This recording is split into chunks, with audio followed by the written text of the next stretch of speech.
Yep.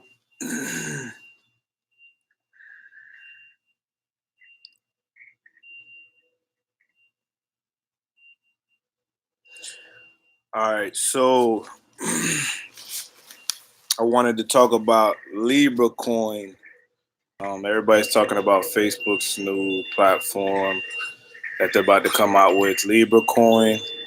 Um, a lot of people are having mixed emotions about it. Honestly, I just don't understand why. You know, when I first got into crypto a couple years ago, from what I could tell, most people were pretty open. That's what attracted me the most. As far as free markets, everybody believed in that. That was sort of a core value in the community. So now it's kind of weird that, like, a company is choosing to do something that would better integrate themselves with the space. And now, a lot of people in the community are saying it's a bad thing or it's a scam, this, that, and the other. You know, when it comes to scams, I just can't see a company as big as Facebook doing a scam, you know, where they're obviously going to be sued for millions of dollars because people know. I mean, they're a publicly traded company. They're a FANG stock. You know, I can't see that being a scam. Me personally. So people ask me, will I use it? Yeah, I'll use it, of course. Why would I not use it? You know what I mean? Especially if I think it's going to help boost crypto adoption, boost adoption for Bitcoin, boost adoption for other cryptocurrencies, whatnot. I see it as a all around good thing. Yeah, nah, a lot of people just, I don't know. A lot of people, I feel like they just don't want any sort of competition. They just buy fully into what they invest their money into, and they don't want to hear anything else. So, I try my best not to be like that. Obviously, we all have our biases, and I'm just trying to make this video so I can hear my own thoughts on the matter because I don't see it as a big thing. Everybody's telling me it's a bad thing, but I just don't see it that way. I think this introduces billions of dollars of potential liquidity. They say their token is going to be a stable asset-backed token, so it's going to have multiple reserves, government bonds, British pounds, dollars, whatever else they decide to put in it. And I'm sure, this can only bode well for something like Bitcoin or some other, cryptocurrency that proves itself to be relatively stable could maybe one day end up in the reserves. You never know. So that's how you got to look at it. That's how I'm looking at it, and I feel like that's how all of us should look at it because what Facebook's able to do is obviously going to be 10 times more centralized than anything that, Bitcoin, Ethereum, EOS, any of those projects have to offer. So, yeah, for me, I just don't see it as any real threat to any of those platforms because they're never going to be able to match the amount of decentralization that they have. And I feel like there's a time and place for everything.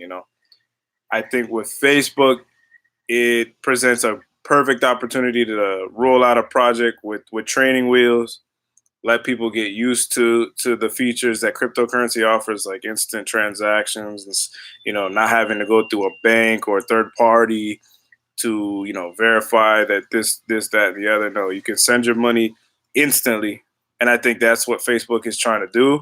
I think that's the purpose. I think they see you know a potential industry they can disrupt. But again, these networks such as EOS, Bitcoin, Ethereum, they're still going to be around. I don't feel like this hurts them in any way.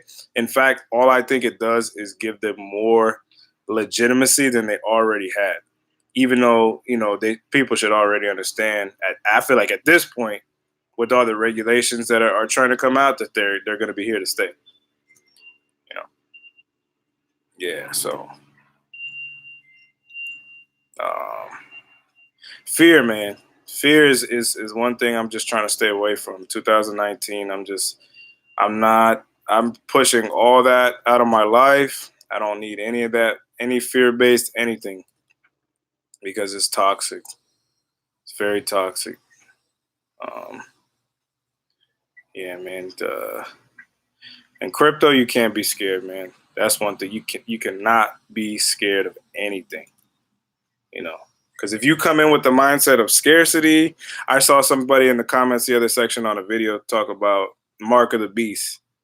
And for those who don't know about, what that means, it's basically in the Bible. It says, in the end of days there will be, basically a destroyer. You know what I mean? And he'll leave his symbol. He'll leave that mark of the beast, and it'll be basically a way to unify us all. You know what I mean? Under one massive control. And that's what a lot of people, go in with that mindset, thinking that, oh, is this going to be that? Is this going to be this? Because they said the same thing about Bitcoin. I heard people tell me the same thing about Bitcoin. But now they want to say, it's about Facebook coin. It's about this. It's like, no, you know, we all have our own, that's the beauty of this thing. Anybody can make a currency. You get me? Like, nobody has to all use the same one. And I feel like that's what people are afraid of, that everybody's going to end up using the same one, and it's going to give this group of people too much control. And it's like, no, like, there's no monopoly over currency the way there used to be.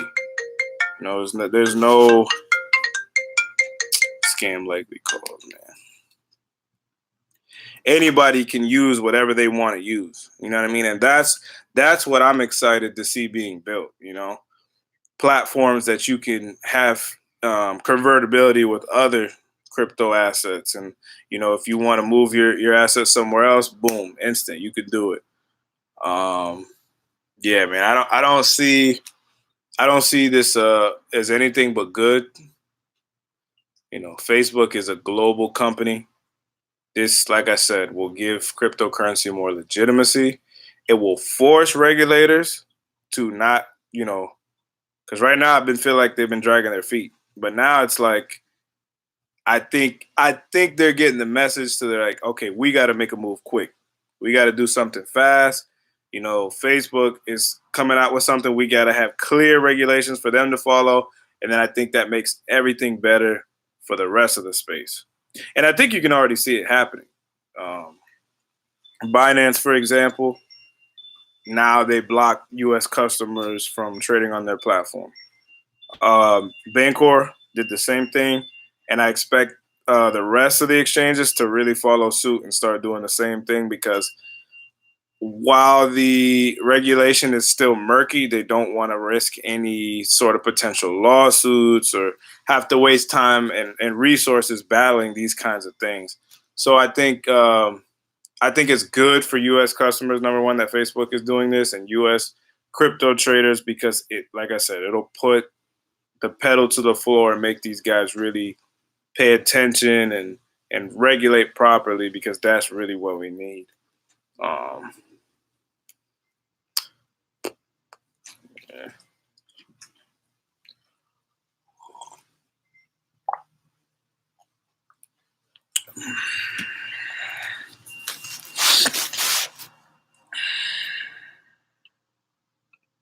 Yeah, this is my first live stream ever, so I like this. This is a pretty cool format. Yeah, I don't think the Libra coin will be something you can buy or invest in. Um, a lot of people are thinking like, oh, how can we profit from this? I don't think it's something that you'll be able to buy a certain amount of tokens and it'll be like, oh, a cap supply, and that they're going to go up. I think this is going to be more like a stable coin type of deal. So, this is going to be something you can use. Maybe Facebook will have partnerships with like big retailers such as Amazon, and maybe you'll get some sort of recompensation or discount for using it. I could see something like that. But as far as like investing in this, thinking you're gonna double your money or triple your money, I wouldn't look at it as something like that, and I don't think that's what they're aiming for.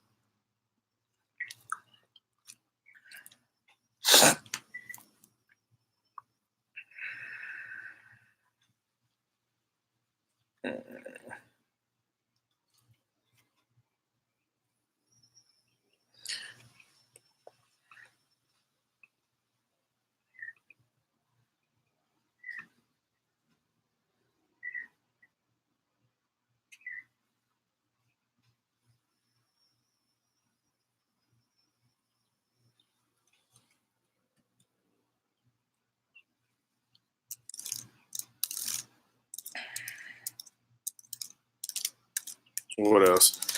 EOS. EOS currently, I think if you're looking for returns, this is not investment advice, but if you're looking for returns, that's where I currently hold most of my crypto. EOS, I think, as far as a blockchain platform, as far as a smart contract platform, um, I think they're the most prepared to onboard users for adoptability, better than any other chain. Um, EOS is working on a lot of problems that I don't that all blockchains have, and I feel like it's trying to come up with solutions. So, and also EOS is like a lot more scalable. A lot of the transactions on EOS are bots, but it really doesn't matter because at the end of the day, it's still stress testing the network, which is what we need.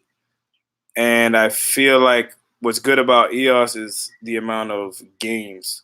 That's what really makes me the most bullish about EOS. It's the games, because that is something that blockchain can vastly improve, as far as like gaming experience, as well as competitive gaming and gamers who just want to get paid for their time, which is understandable. I mean, a lot of people, you know, you know how it is. They spend hours upon hours of their life, grown people, playing games. So, I get it. You know what I mean? They wanna make some sort of return on that, even if it's not, even if it's not a lot. Any sort of return, I'm sure they would appreciate. Um, yeah, EOS games. That's really where it's at right now for me. And I'm not talking about like casino games. I'm not talking about board games. I'm talking about like role playing games. I'm talking about like Sim City type of games, games where you can have customized assets, rare assets that you can then hold and earn and sell on an open market. This is what I see as the future of gaming. This is what makes me as a grown adult want to play video games again, because I don't, that's what it is for me. Like, I don't see any return on my time. Sure, it's fun playing, whatever. You get sucked into it, you get sucked in that world, but you're like, man, after a while, like I'm just wasting my time. Like, and I'm only getting older. I'm not trying to waste my time, doing the same shit over and over and over. Uh, but yeah, that's one thing I see big, big, big, super bullish for EOS is the fact that they have a platform that can retain users. They have a platform that can make gaming way better, and they have a platform that can scale up quickly. I'd be willing to bet that EOS, has the most throughput for the next at least 2 years to come. At least 2 years to come. And they're gonna vastly have the most throughput, um, over any other blockchain using DPoS. Or definitely versus anything that has POS. Um, I still think there's a lot of value in Ethereum. Ethereum is another blockchain that I hold tokens for, but I think we're gonna have to wait another year or two before we really see Ethereum scale to what the levels that EOS is going to be scaled to. Um, and for me, I look at Ethereum and EOS to be able to, how do I put it? To be able to survive together, to be able to survive together in harmony. You know what I mean? I don't think they're competing blockchains at all, because, like I said, what makes a blockchain to me is really just a protocol, because a blockchain is a protocol. It's a protocol. So, it's like the internet. The internet doesn't work just on one protocol. The internet works because several protocols are communicating with each other to push information around the most efficiently that it can. So that's the way I look at Ethereum and EOS protocol. Two different protocols for two different needs. So while EOS may have only 21 nodes, whatever the case may be, they also still have a governance model.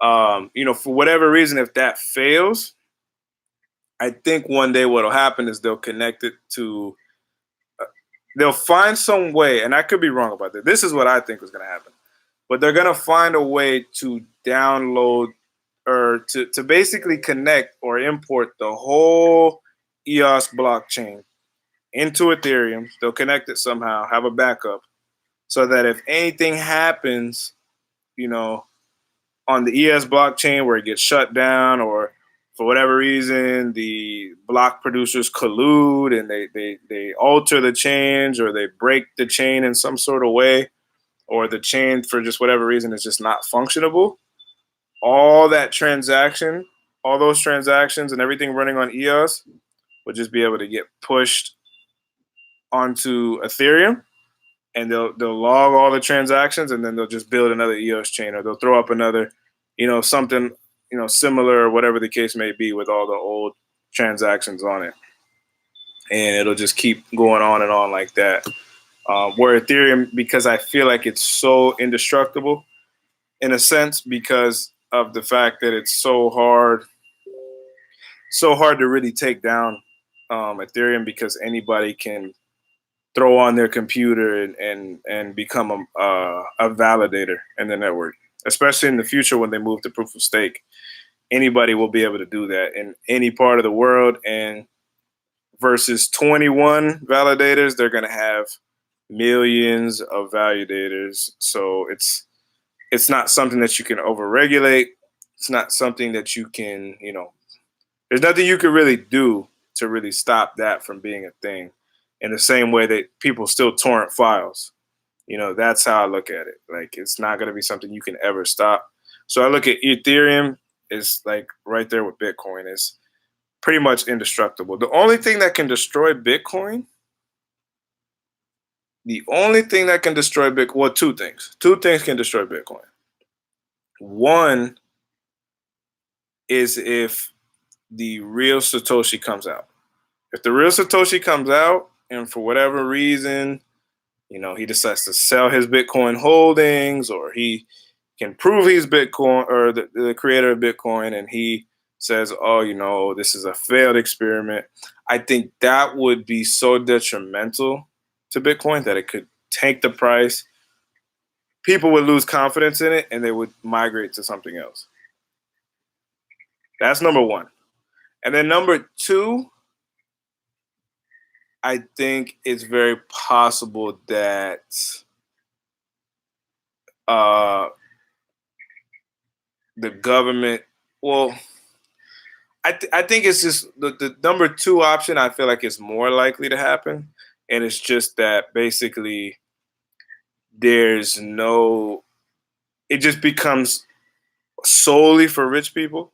And at that point, when it becomes solely for rich people, to the point where like regular, ordinary people feel like they don't benefit from owning Bitcoin, I feel like at that point, it's going to be just a rich person's thing, a luxury. You know what I'm saying? So if for whatever reason, once that happens, the rich people say, oh, you know what? We found something else, or we don't really care about this Bitcoin anymore. There's no intrinsic value, which, you know what I mean? The Bitcoin does have intrinsic value. We know that. But that's not to say that Bitcoin's value isn't being mirrored and mimicked by some of these other blockchains like Ethereum. So again, like I think there is an element of choice.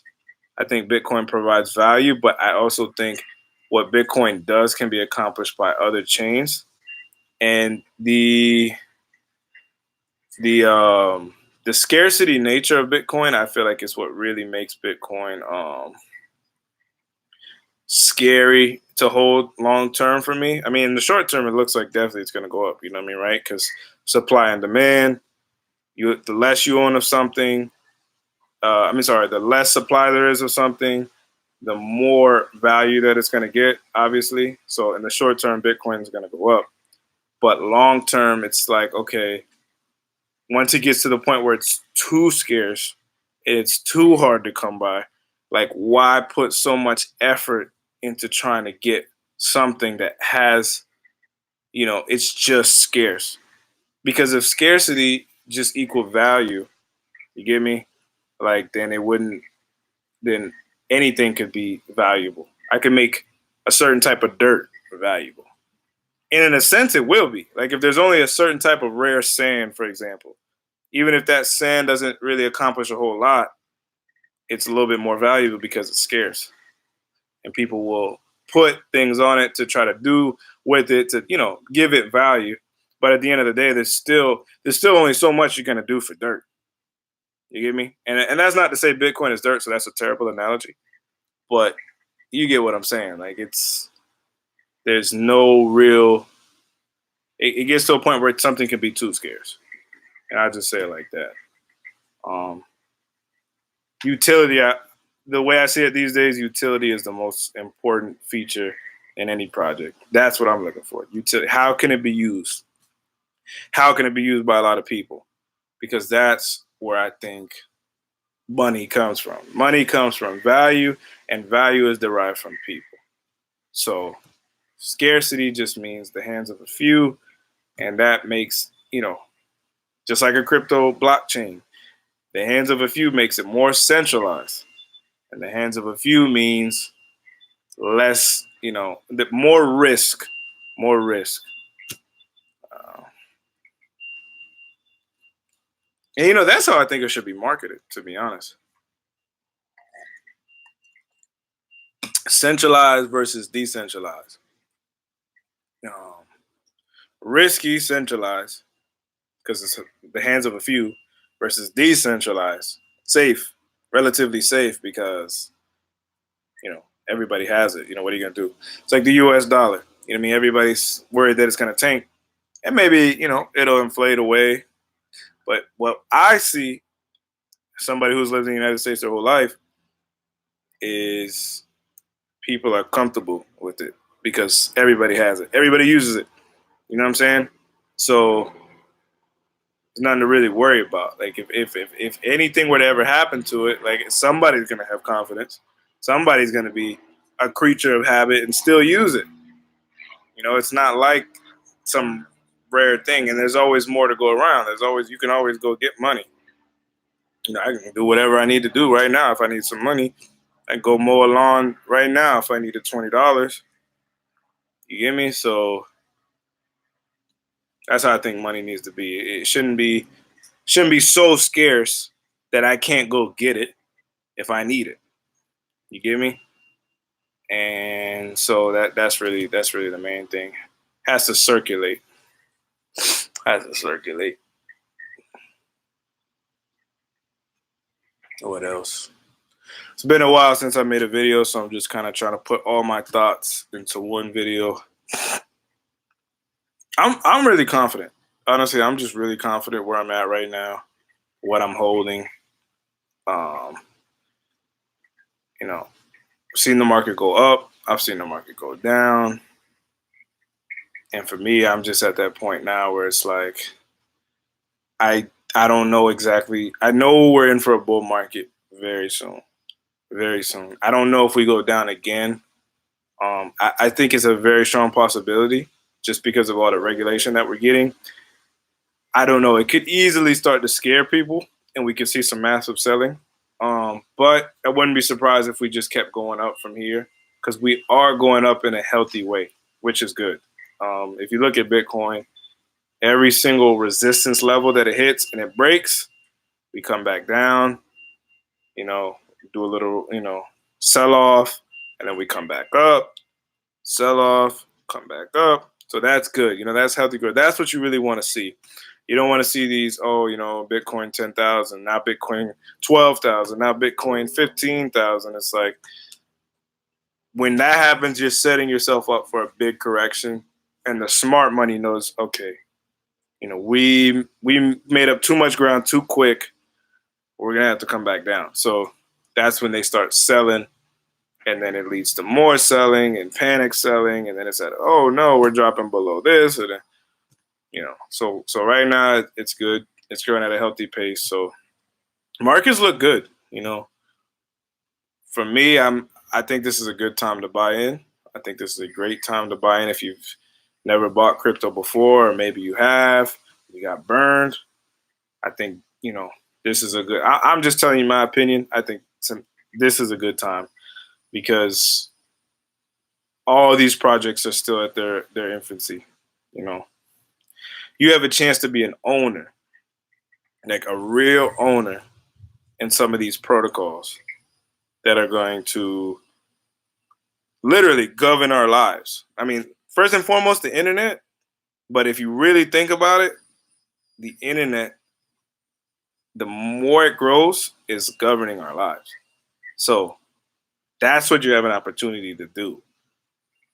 So don't take that opportunity lightly. And most people don't understand that yet. Yet. One day it'll be common knowledge, and one day it'll be like, oh, how did we not see this coming? But if you understand that, you should feel confident, because I feel confident. I don't care where the price goes. I feel confident because I know it has to go back up eventually. What we're waiting on is adoption. So that's my strategy these days, is just to try and get in front of the adoption train. So that's really what I've been trying to do. Um, yeah, I think I'm gonna cut it there. I'm gonna cut it right there. Um, Probably start making more of these videos, maybe every couple days or so. I don't know, every day. We'll see. See how I feel. Just start sharing what I'm doing and what I'm witnessing, what I'm noticing. But yeah, that'll be it.